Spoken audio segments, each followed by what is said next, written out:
put it up on the, so when you see it. Bresnahan, that's an Irish name.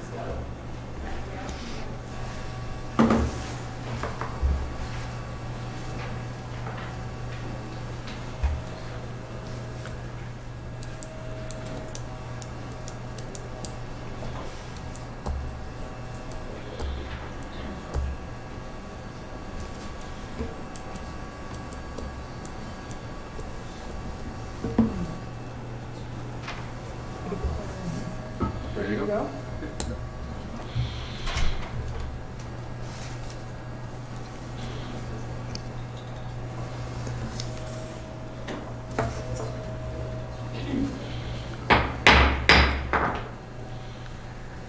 The City Council meeting for Tuesday, January 18, 2022 has come to order. All rise for the Pledge of Allegiance.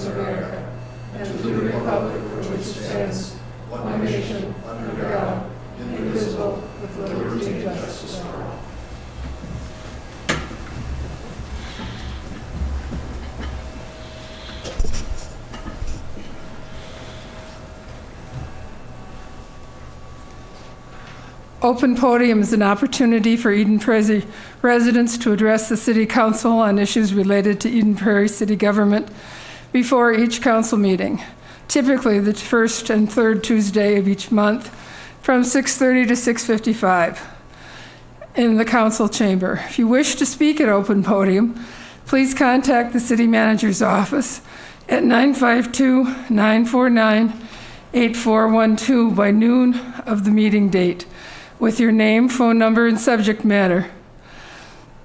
If you have questions about open podium, please contact the City Manager's office.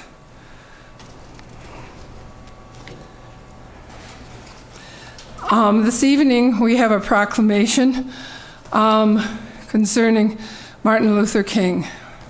Whereas the City of Eden Prairie City Council and Human Rights and Diversity Commission sponsors the Human Rights Award Program, recognizing those who work to create an inclusive community spirit through their actions, activities, and programs. And whereas the City of Eden Prairie recognizes that Dr. Martin Luther King Jr. had a dream and dedicated his life to help freedom exist for all people throughout his commitment to human rights and nonviolent philosophy. And whereas the City of Eden Prairie reaffirms its commitment to the fostering diversity in our community through the Eden Prairie Manifesto, now therefore be it resolved that the City of Eden Prairie hereby proclaims 2022 as a year to celebrate human rights and diversity, and asks all residents to continue their commitment and concern for equal rights for all persons, to dedicate themselves to helping those who do not yet share in that freedom, and join the City of Eden Prairie in recognizing and celebrating Dr. Martin Luther King Jr.'s dream. Kathy Nelson, Acting Mayor of Eden Prairie.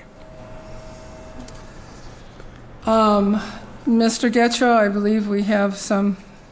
We do, Mayor and Council, we have some related items related to the proclamation and Martin Luther King Jr. So we have some members of our Human Rights and Diversity Commission here with us this evening to talk about our Words in Action contest and also to kick off our Human Rights Award. I believe that one of our commission members, I believe, is Hina?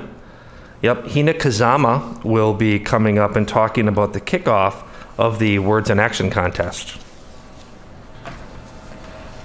Honorable Mayor and Council members, good evening. My name is Hina Kazama. As a Commissioner on the Human Rights and Diversity Commission, it is my pleasure to announce the start of the Dr. Martin Luther King Jr. Words in Action contest for 2022. Dr. Martin Luther King Jr. delivered powerful speeches and wrote compelling letters and essays. His words continue to be quoted decades later as guideposts for racial equity and social justice. Through the Words in Action contest, youth that live or attend school in Eden Prairie are invited to select a quote from Dr. King and express what it means to them through writing, art, video, or audio. They are asked to reflect on what actions they can take individually or as a community to not just remember the legacy of Dr. King, but to carry his legacy of racial justice forward. Youth that live or attend school in Eden Prairie are invited to submit their work through January 31st by visiting edenprairie.org/MLK contest. Accommodations can be requested by contacting staff liaison Megan Yerkes at myerkes@edenprairie.org or by calling 952-949-8394. A review committee made up of city and school staff, as well as HRDC commissioners, will review the subcommissions and select winners. Winning entries will be invited to present their work at the February 8th City Council meeting, and works of the winners and honorable mentions will be shared on the city's website and social media. Through a generous donation from the Eden Prairie Community Foundation, we will also be able to award cash prizes to our winners and honorable mentions. Thank you. Thank you. As I mentioned, Mayor and Council, we have another member of our commission, Assad Alawade, is here to talk about the kickoff of our annual Human Rights Award.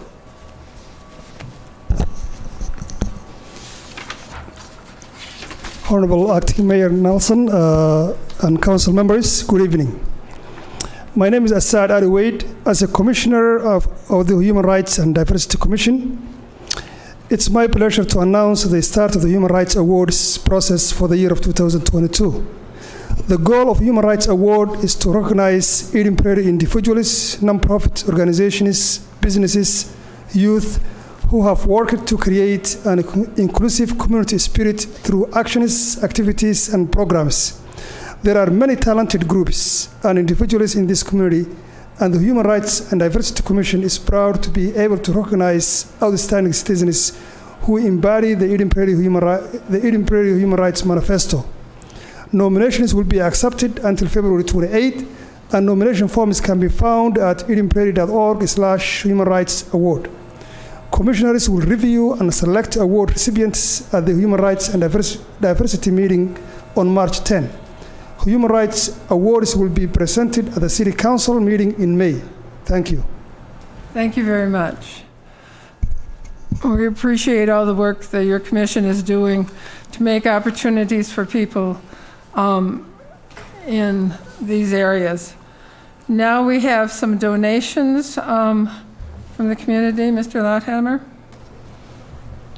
Yes, Your Honor. Council members, we have a donation from Home Instead to go towards the Senior Center events that will help defer the cost of the Shred Truck Golf Classic and also the Veterans Breakfast. Is there a motion? I'll move to adopt the resolution accepting the donation in the amount of $300 from Home Instead to go towards Senior Center events. Second that. Motion has been made and seconded. Any comments? Not all in favor, please say aye. Aye. Thank you so much for this donation. There's a second donation as well. Yes, Your Honor. Donation from Southwest Transit, also towards the Senior Center. Several events that this will go towards: our Shred event, Senior Awareness Month events, the Garden Party, Fall Lunch, and Holiday Lunch. In addition to the cash that they donate, they usually also have volunteers that they bring to help with some of the events, and we always appreciate that. I move to adopt the resolution accepting the donation in the amount of $500 from Southwest Transit for various special events at the Senior Center. Second. Motion has been made and seconded to accept the $500 from Southwest Transit for special events at the Senior Center. All in favor, please say aye. Aye. Thank you very much. The city can make our dollars and do more events with these very kind of donations from businesses and individuals in the community. Now it's approval of the agenda. I'll move to approve the agenda. Second. Motion has been made and second to approve the agenda. Does anyone have anything to add to the agenda? Council member reports or anything? If not, all in favor, please say aye. Aye. All opposed. Next is a motion to approve the City Council minutes from January 4th, 2022. Do I hear a motion? I'll move to approve the City Council minutes from the workshop held on January 4th, 2022, and the City Council meeting held January 4th, 2022. All in favor, please say aye. Second. Oh, is there a second? Sorry. Second. Second to it. Any comments or corrections from anyone? If not, all in favor, please say aye. Aye. Opposed? We have our minutes. Next, I believe, is the consent calendar. One thing I would like to point out on the consent calendar is item D, which is approving the use of $50,000 in our CBG money for prop for homeless prevention, which I think the community will be very happy about our being able to do. It's involved in here, but I did want to point that out since I do get questions every once in a while about it. Is there a motion to approve the consent agenda? I move to approve of item A to F on the consent calendar. Second. Any questions, comments? If not, all in favor, please say aye. Aye. Aye. Opposed? It passes. Now we are down to item D. We are down to first public hearing, which this evening is for North Sun Eden Prairie office. And do we have representatives?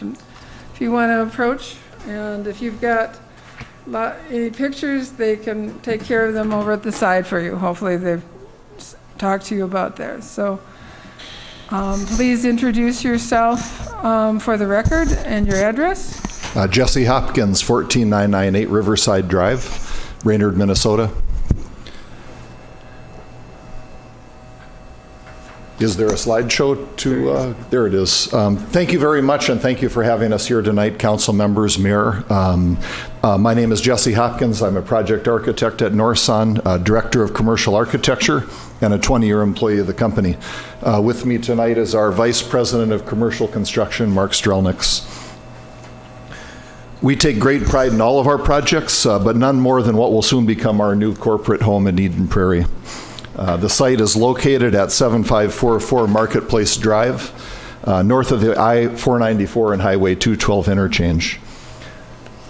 This site was previously developed as an at-grade parking lot and improved with asphalt paving, curb and gutter, and site lighting.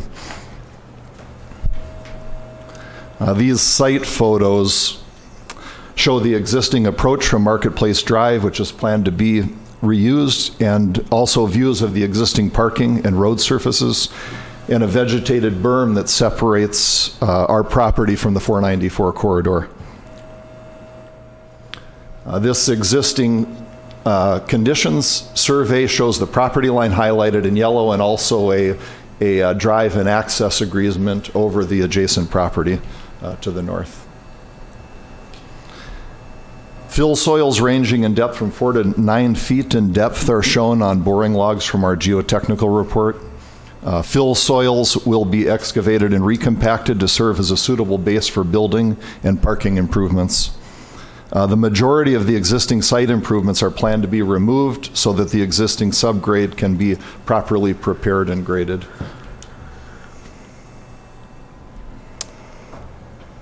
Our site plan shows building placement, trash enclosure, parking layouts, and including preferred parking for carpools and location of bike racks described in our traffic demand management plan.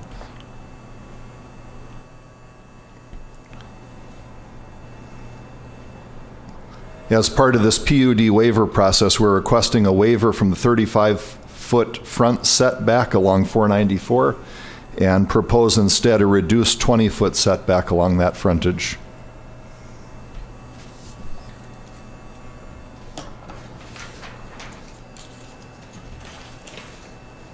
We have been working actively with the Watershed District to develop our stormwater plan and plan to use a combination of sheet drainage and underground stormwater piping to move rainwater to an infiltration basin in the southwest corner of the property, which if needed will overflow to an existing structure on the west edge of the property.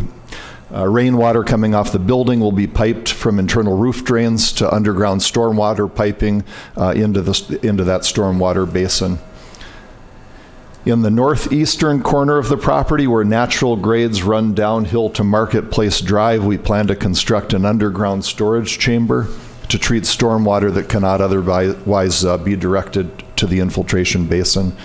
And along the north edge of the property, 150 linear feet of trench drain will be installed to capture stormwater at existing parking areas before it leaves our property. Our utility plan shows a water service being looped through the property and a sanitary connection to an existing sewer stub at Marketplace Drive.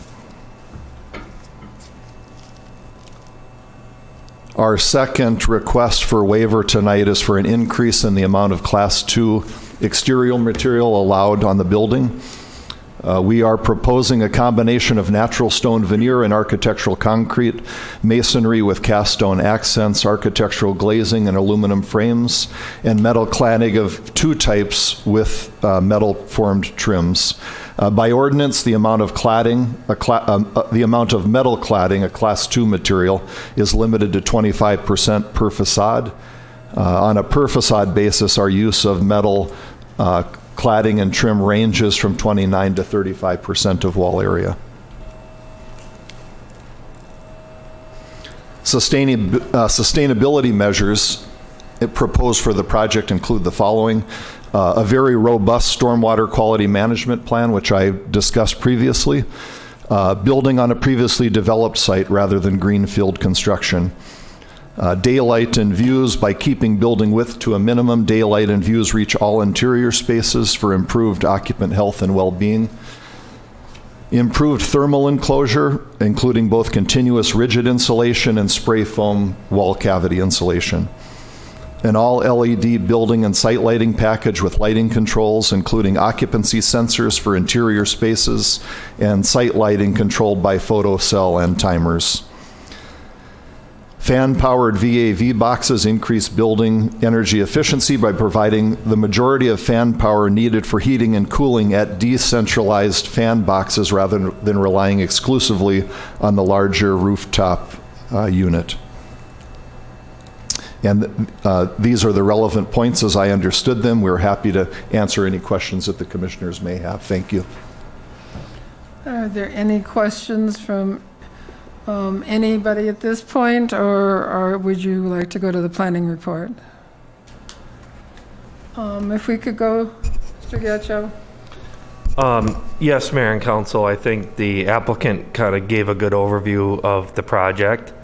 I think, as I mentioned, he didn't mention, but I will, that the Planning Commission unanimously recommended approval at their project at the last meeting that they held.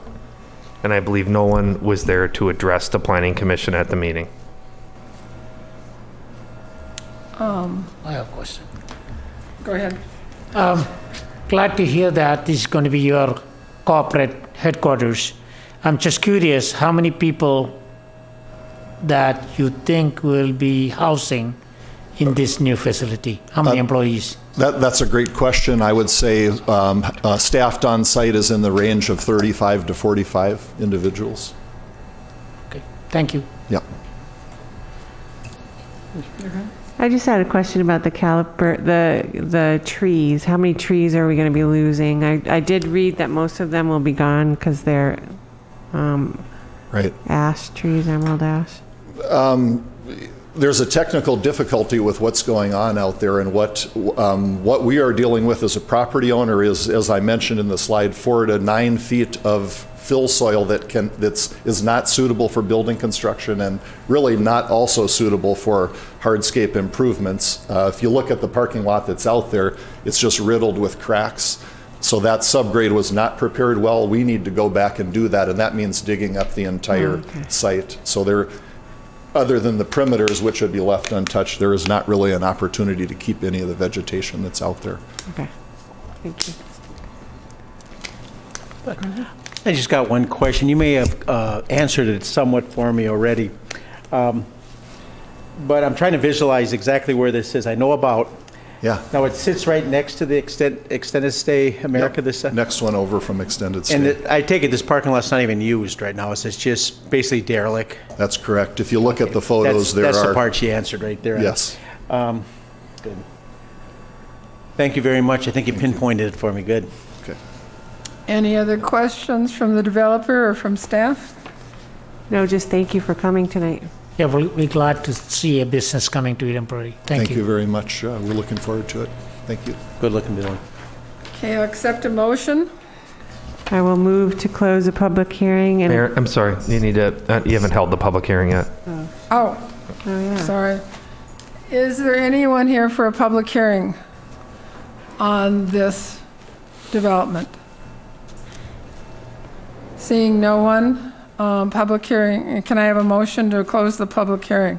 I will move to close the public hearing and adopt a resolution for a guide plan change from regional commercial to office on 1.66 acres, and adopt a resolution for the planned unit development concept review on 1.66 acres, and approve the first reading of an ordinance for the planned unit development district review with waivers on 1.66 acres, and direct staff to prepare a development agreement incorporating staff and commission recommendations and council conditions.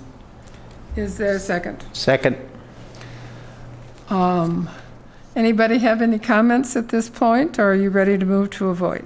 I just got a quick comment. Good looking building. I mean, it's really going to pump that up in that area itself. I just really like what you're doing with it. Any other comments? I agree that it is very good looking, and the Planning Commission gave you high marks for it. So that's the kind of thing we love to see it. Would someone like to make a motion then, if everyone's ready? No. We made the motion. Yeah, I'll leave it to the motion. Oh. Just a vote. We just need to vote. Sure. Just vote. All in favor, please say aye. Aye. Aye. Opposed?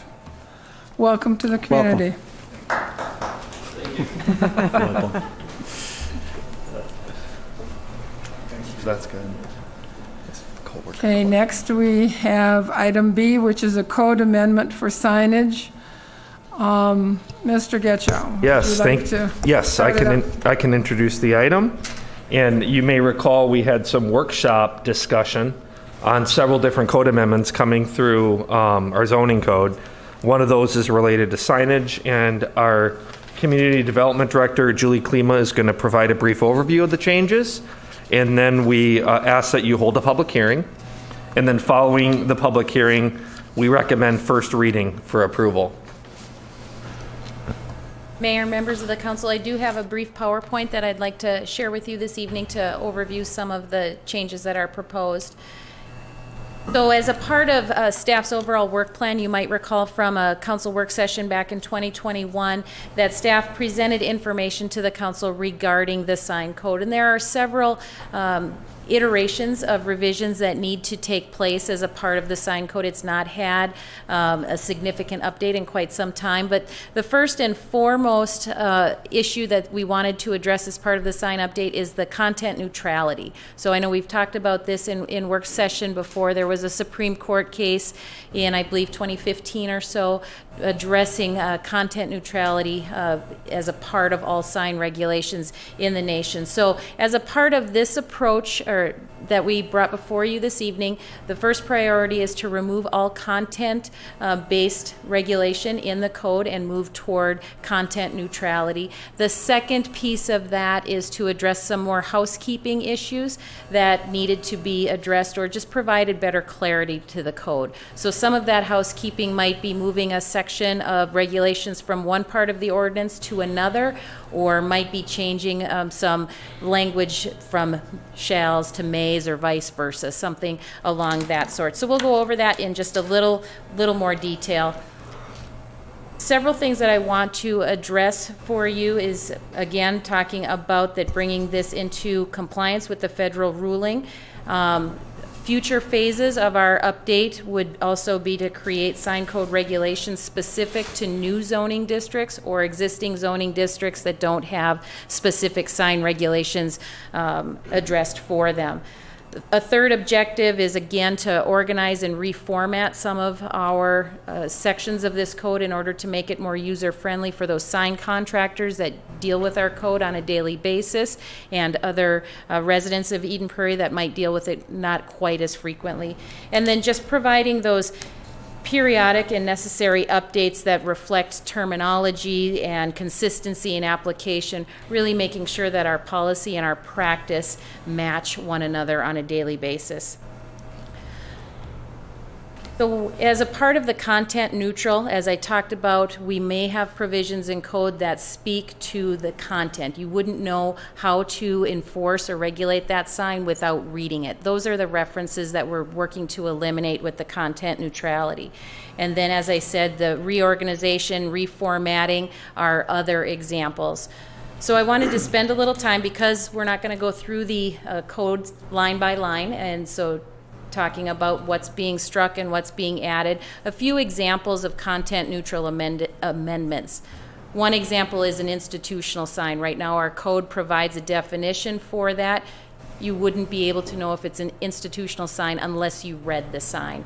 So any sign on a property would be regulated by its size, height, location, or size based on the corresponding zoning district that it's located in. So these amendments aren't changing any of the sign allowances that are there today. Whatever you'd be able to get a permit for today, if the council adopts this, you'd still be able to get a permit for it in the future. It just would be renamed or regulated under a different guise. So other examples are religious symbols. As you can imagine, that's based on content, as well as the last example, which is a planned unit development area identification sign for either commercial or residential. Again, you'd need to read that sign in order to know how to regulate that. Some of the housekeeping amendments, you can see under the first bullet point, there are simple changes, changing a which to a that, taking out the word stipulated because it is a bit redundant. The last bullet point, again, you can see it is more of synthesizing that provision. It's very long-winded in its current form, which allows for more flexibility in interpretation. So we want to make that a little shorter to provide additional clarity. So those are some of the examples of what we're working on as a part of this, and I'd be happy to answer any questions that you might have. Is there any questions for staff? No. If not, why don't we open and close the public hearing, and then we'll go to more questions. I'd like to open the public hearing. Is there anyone here who would like to address the council on this issue? Seeing none, the public hearing is closed. Questions for staff? Very clear. Thank you. Are you ready to go for a vote? Motion. Motion? Move to close the public hearing and approve the first reading of the ordinance to amend City Code Chapter 11 related to the sign code. Second. Second. Motion has been made and seconded. If no one has any more questions, all in favor, please say aye. Aye. Opposed? Motion passes. Thank you to staff for getting that update for us. Payment of claims is next. Motion to approve payment of claims is submitted. We need a roll call vote. I will move for approval of payment of claims as submitted. Second. Second. Roll call vote, please. Councilmember Freiberg. Aye. Councilmember Narayan. Aye. Councilmember Toomey. Aye. Acting Mayor Nelson. Aye. So we are now down to ordinances and resolutions. A is the first reading of an ordinance amending City Code sections 5.72 and 9.11 relating to rental housing. Mr. Getchell. Thank you, Mayor and Council members. Another item coming back for cleanup of ordinances. So you recall, we spent our December workshop with a pretty detailed overview of our entire rental housing program and the history and the work that's done in that area. And toward the end, we mentioned there's a few cleanup revisions in city code that we're bringing forth, and we're bringing that forth this evening. So these are updates in terms of wording within the code. The entire ordinance is in the packet. It specifies the period that we issue a license.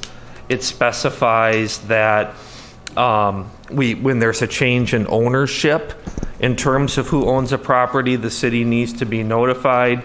Make some clarifications on owner and occupant information, application process.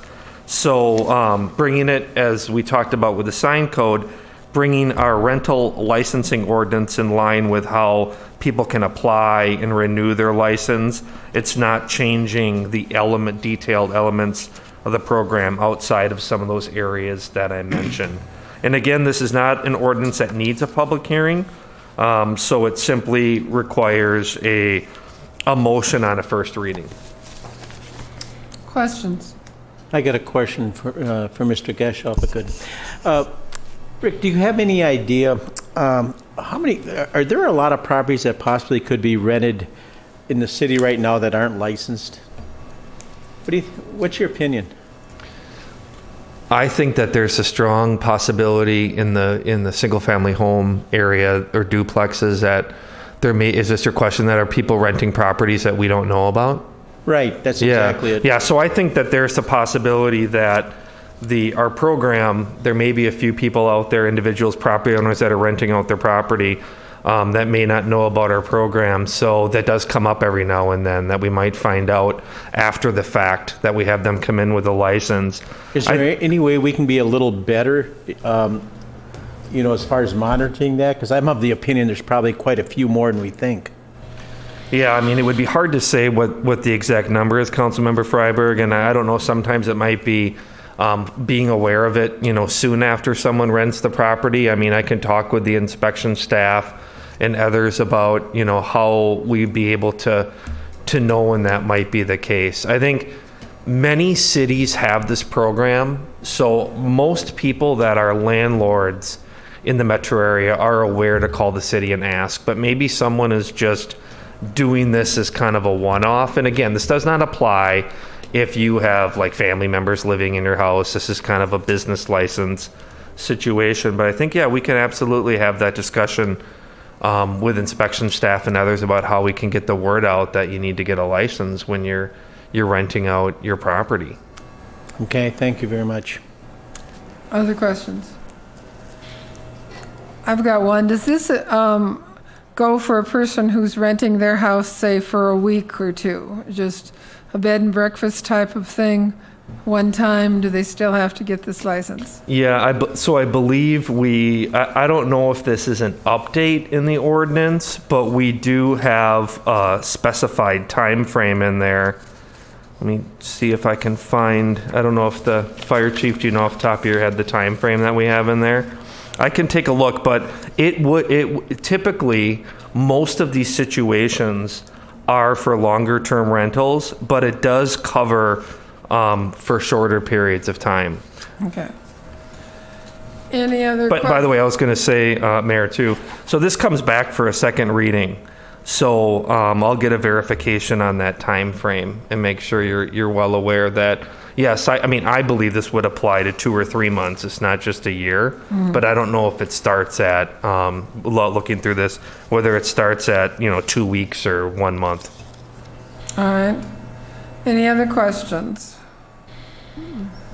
If not, are you ready to make a motion on this item? Move to approve the first reading of an ordinance amending City Code Chapter 5, Section 5.72, relating to the licensing of rental housing, and the City Code Chapter 9, Section 9.11, relating to rental housing.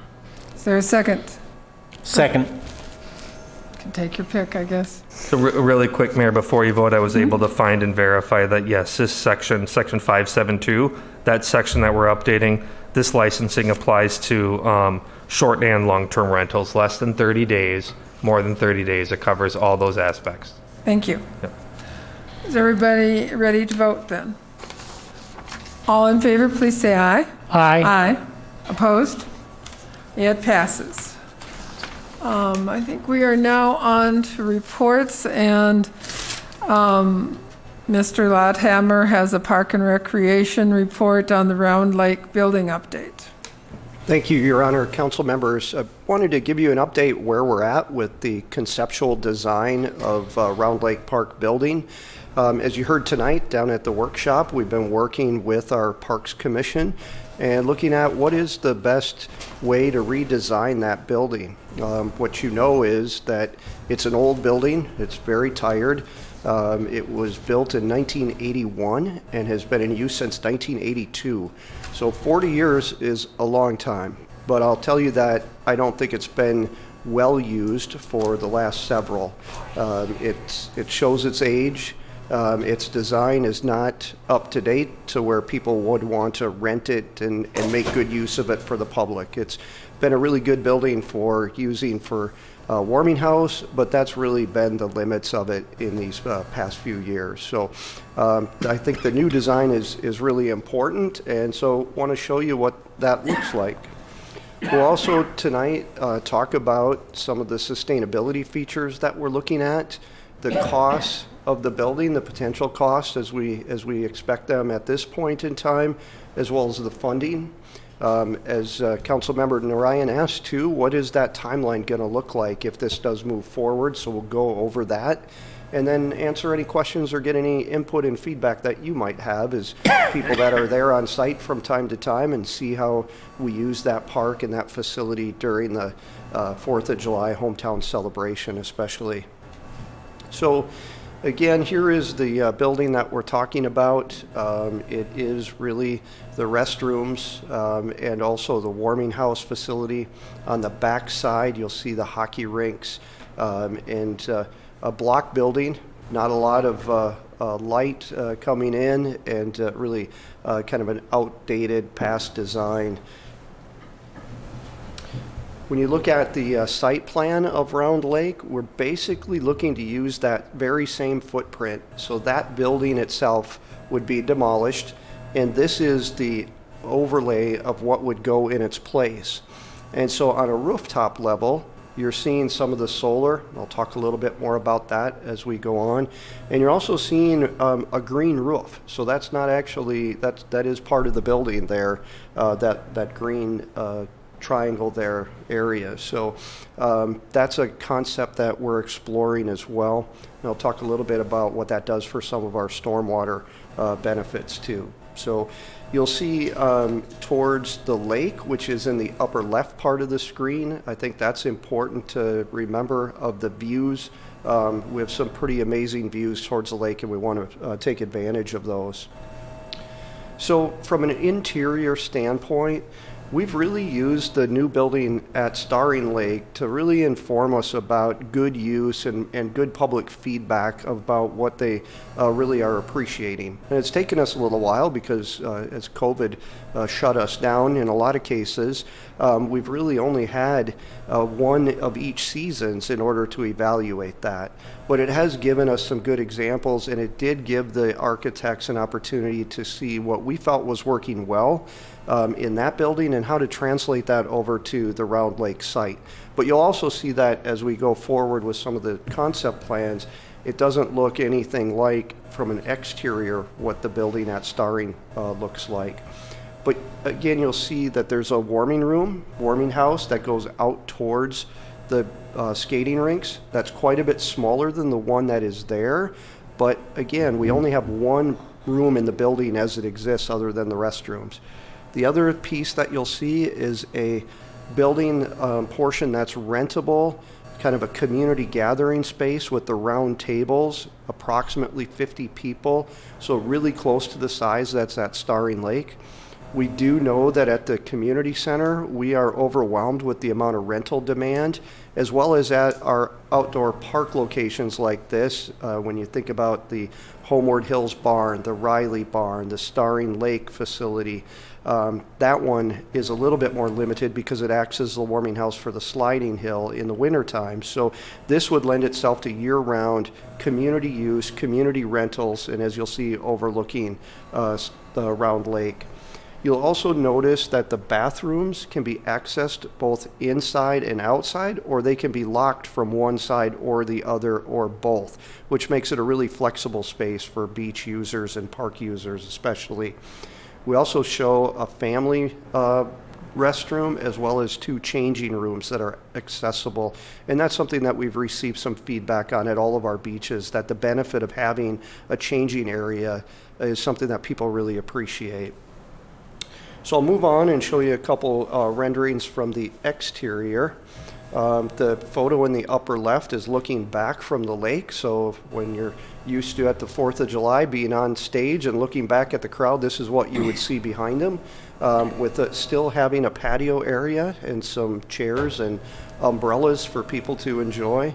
The upper right, that is the larger community room that I mentioned with the round tables capability, or to be reconfigured in a different theater style. Maybe it's for a training situation.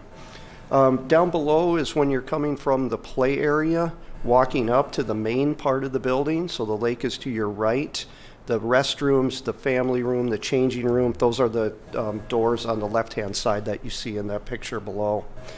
You can see on the bottom picture also the solar panels that are tipped up on top of the right roof.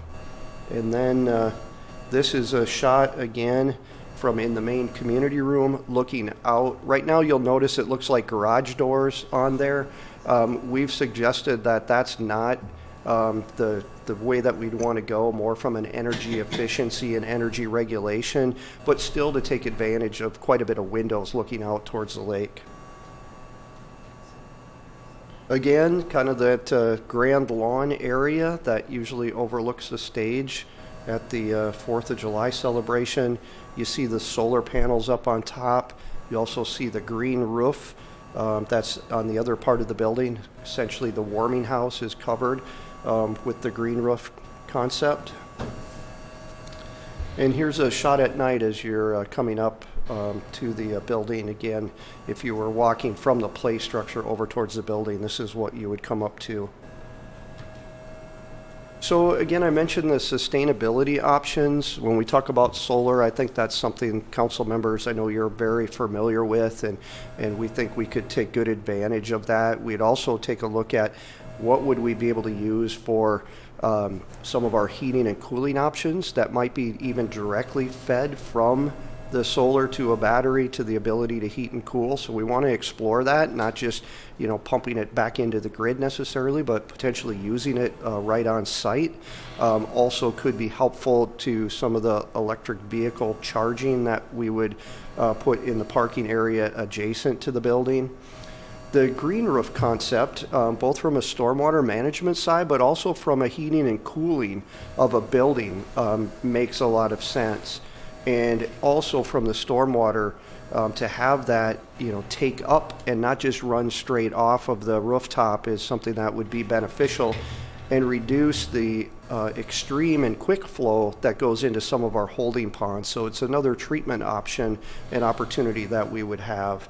And then, as I mentioned too, all of the high efficiency heating and cooling, we've had good luck over at Starring. We've split some of the rooms off from each other so that we're only heating what is needed or cooling what is needed at the time based on the different types of uses that happen in there. And as we've looked at this from more of a, what are some of those upfront costs to some of these sustainability amenities, one of our concepts, and I know that you've seen this and know it well from us, is to have bid alternates. So when we come back with the bids being opened, we can talk about how much does this cost. And in some cases with these types of items, it might lead us to be able to better identify them for matching with grant or other funding types of opportunities. So I think that's something likely that you would see, as we would have this in the full bid package, but as an alternative that we would select. Maybe we'd do it all, maybe we would feel that the value is only in one of them versus the other, but it would give us some options as the pricing comes back. So I want to talk specifically about the costs and the funding. When we looked at this a couple years ago and put together our cost estimate for the capital improvement program, we looked at it as a 1.2. and it was modeled somewhat close to what we had already known for Staring Lake. What we're seeing now, and some of this has grown a little bit in size, but also the main driver of what our new cost estimates a couple years later are, is what the economy and the building economy is doing right now. And so we're giving this as an estimate. Until we open bids, we won't know. We hope that it's competitive and that this isn't the number that comes back, that it can be something less. But what we're hearing now in the market is that this isn't too much of a stretch, that this could be a reasonable number that comes back. We've started to ask some questions of some of the consultants that do construction pricing. If it comes back at a number similar to this, and that's what is being told to us by a good number of bidders, would it be best to move it forward, or would we want to delay it? And so far what's being suggested is what delaying does not get us it does not get us a correction in pricing. It probably just gets us the level that we would currently be at, or a few percentages higher. Now, when we go forward in the presentation, we'll also talk about timing, and so none of this needs to be decided tonight.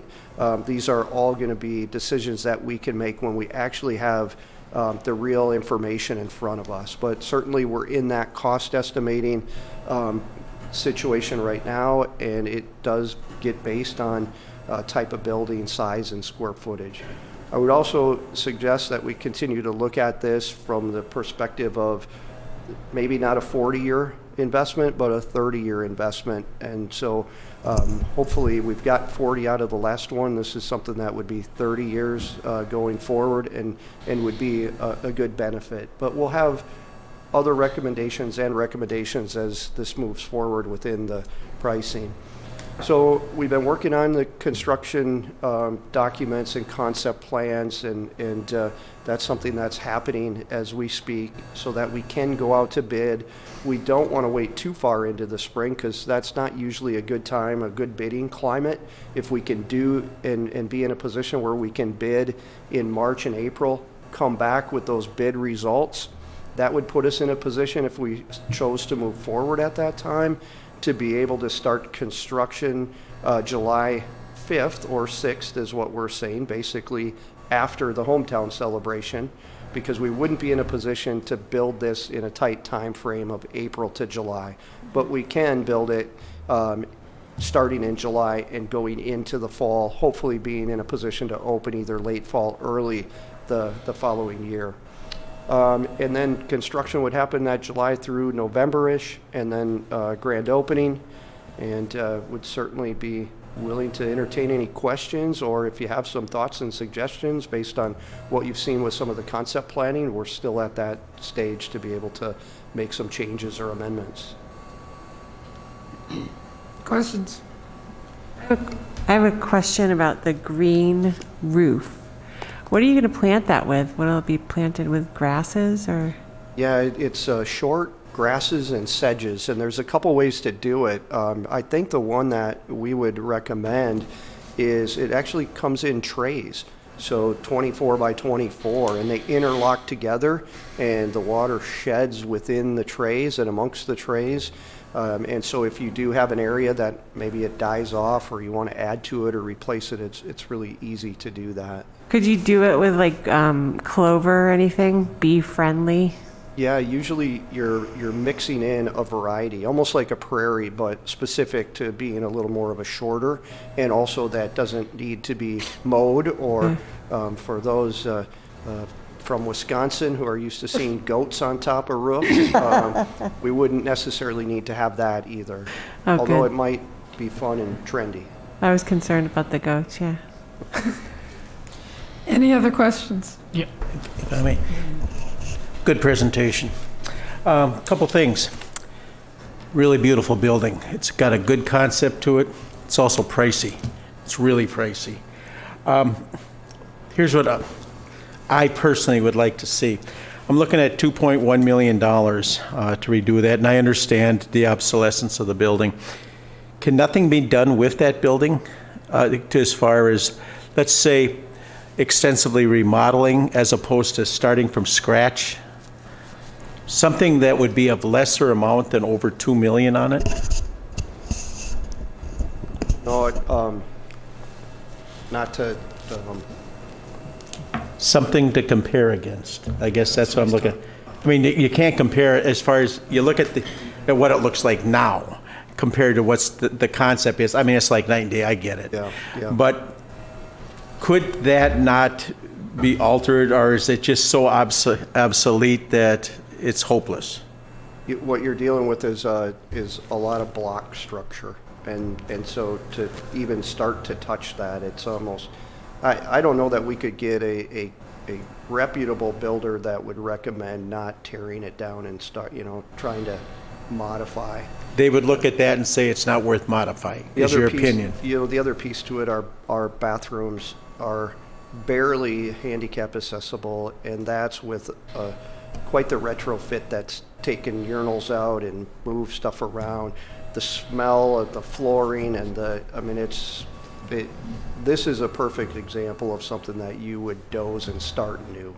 And yeah, the cost, again, it's kind of that you get what you pay for when it's the square footage, the quality of the design, the different, separating the different types of uses to it. And when we look at that kind of that model of Starring Lake, of having two separate building sections to it, and then also having the ability to have multi-use restrooms, to really put something that people will want to use and would want to rent. So you think there's some rental aspects possibly to it or something like that? Or? Yeah, absolutely. And I should tell you a little bit more on the funding. The capital improvement is set up to do replacement. In times like this where we do more than what would be considered an exact replacement, there are times when we use cash park fees. And if we come back and there's a difference between what we have budgeted in the capital improvement, which I believe there will be, we would likely suggest that we make up that difference with cash park fees.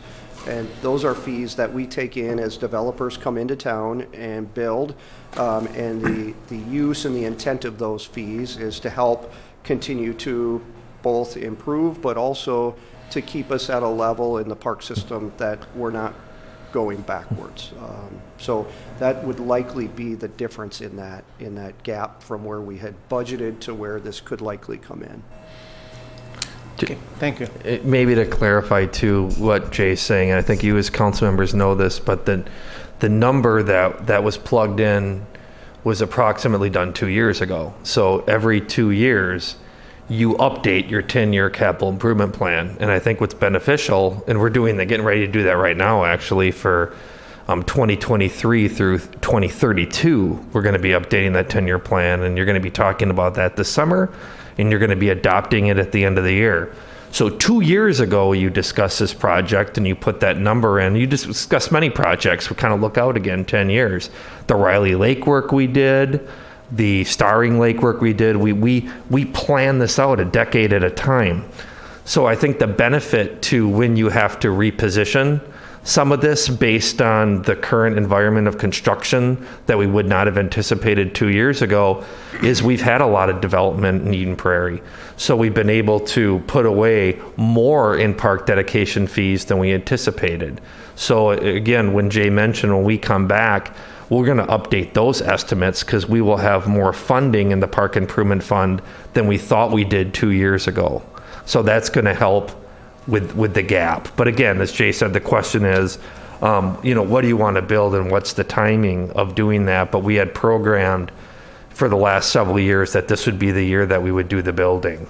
But there's, those are based on projections, and we have a really positive funding scenario that we're looking at, even if the costs increase. Councilmember Narayan. Chair, that building is beautiful. And I was just looking at that and said, God, that's the reason I live in Eden Prairie, because we keep on innovating. You touch every point that I bring it up with every builder here. The green roof, solar, charging station. You're not cutting any tree. It's another good thing. It's overall, it's awesome. I cannot speak about, I'm not a builder, speak about the 2.1 million price tag on this, and assuming that we're going to manage this project properly, and I have all the trust in you that you will do a great job to get the best price for that building. Couple of questions though, and I saw that I didn't see a couple of things in there. I didn't see any TVs, AV capabilities. Maybe it's already there.